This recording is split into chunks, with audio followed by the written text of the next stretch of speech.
哋而家咧就喺上海 Innersect 嘅現場啦。咁今年咧已經係第2屆嘅。咁咧呢一個地方咧就集結咗成個上海嘅潮流文化啦，同埋唔同嘅藝術咧都喺個場館裏邊集結嘅。咁我哋今日咧會同幾位朋友傾下偈啦，包括Edison 啦，仲有 Fear of God 同埋 A-COLD 嘅靈魂人物。我哋今日仲同大家睇啲靚鞋啦。咁呢個時候首先睇呢對以兵馬俑為主題嘅 Clot 乘 AJ13嘅實物先。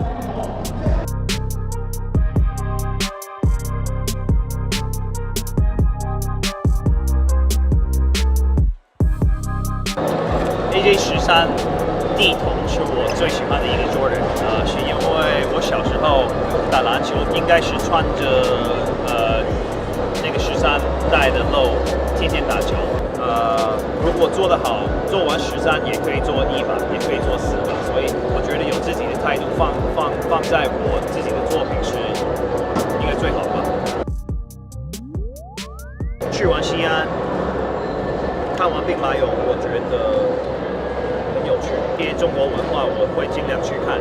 那我看完这个，我也摸了那个地，然后我说我要吸收那个能量。那过了2周 ，Jordan 就请我去做一个联名款了。然后他们就问我要做哪一双鞋子，然后我就说13，然后他说好，你好好想一想。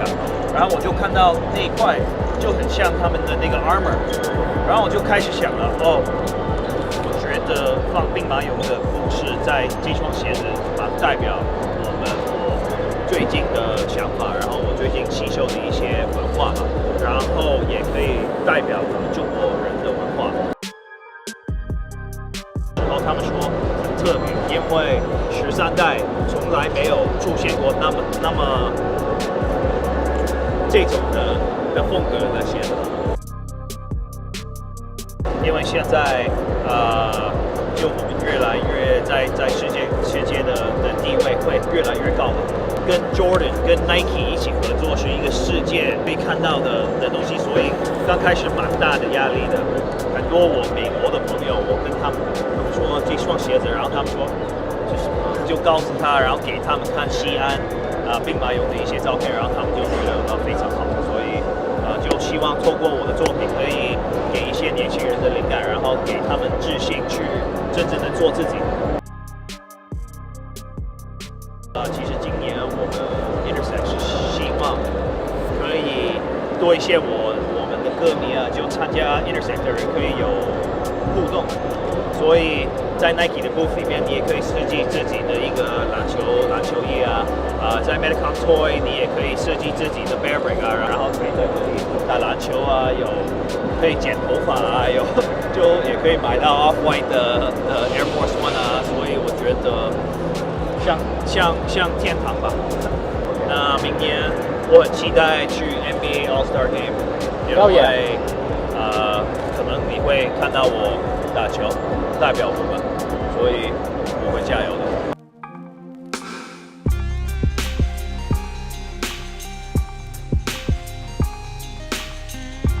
Yeah, I think it's beyond a dream. I mean, I think anyone that grew up like me as a high school kid in the 90s, watching Jordan play on the court, knowing you probably couldn't make it to the NBA, the closest thing was to get a pair of his shoes and wear him off the court. And for me, in this collaboration with Nike, it was so important that I was able to have the court as the centerpiece for this collaboration. Oh, actually, I remember there were these Air Flight, and it was kind of like a knockoff of the Jordan 3, but it had Air Flight on the tongue, and it looked like the Jordan 3, but it wasn't. It was like the lower price Jordan 3. I would say uncompromised. I feel like myself and the Nike team didn't want to compromise any part of the shoe, from the performance aspect of it to the off-the-court aspect of it. We wanted to make sure that it scored 10s in every box that needed to be checked. The most challenging part, I think, was Nike and myself trying to get on the same page as far as the design process. It's hard for me to see it on a piece of paper and to okay it. I've got to touch and feel and wear it and style it, and so trying to get the shoe to a place where we could start sampling it early so we could make some early decisions. But all in all, I mean, we ended up figuring it out and we landed on something pretty cool. That was the golden question was they're both equally as important.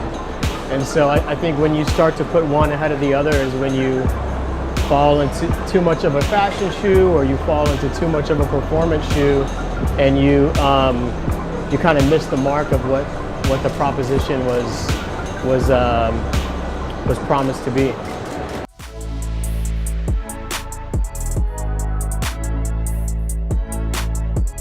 My first Nike sneaker would have been a pair of Air Force highs, which I got from St. Vincent on a holiday when I was maybe around 11 years old.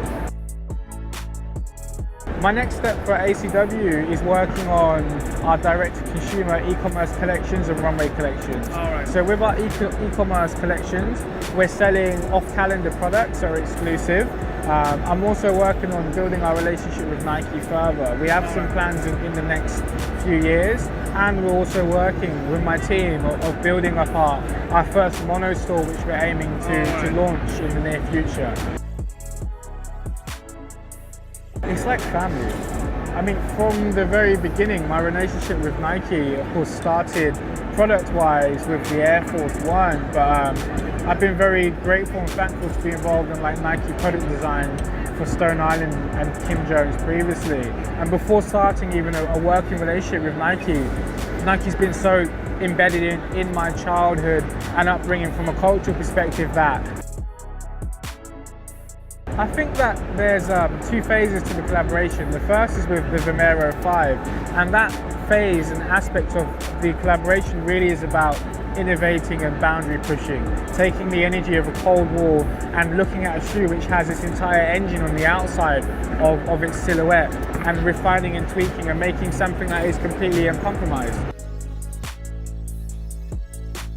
And with the Air Force, which focuses on innovation, we're taking sheets of fly leather and we're now laser etching these cut lines. You no longer have to sit and knife out these panels. It's much more effective, it's efficient, and it's lighter. And for me, having such a focus on design, I'm able to cover both boundary pushing concepts of Nike and also innovate for the future of Nike. So the inspiration behind the Vomero 5, firstly, is that I actually run at least 3 to 4 times a week. It's a running shoe. The second inspiration for me is the technicality of the shoe. If you look at the Vomero 5, all of the hardware, all of the innovation is on the outside of the shoe. So it's like fine-tuning a vehicle. When you pop the bonnet and you can see the chassis poking through, you can see components of the engine, you can see the engine coolant, and that's what the Vomero 5 is for me. It's a piece of innovation that showcases every detail on the outside. And of course, a cold wall, my background is embedded in product innovation and product and industrial design, which means that I can take the Vomero and I can look at every single aspect of that shoe and add my story into it and tweak and refine every single component that can be showcased. And of course, I added the sculpture onto the Vomero as well. And for me, that is really bridging a new conversation about how sculpture and additional components can enter into the footwear conversation. That's why I chose the Vomero.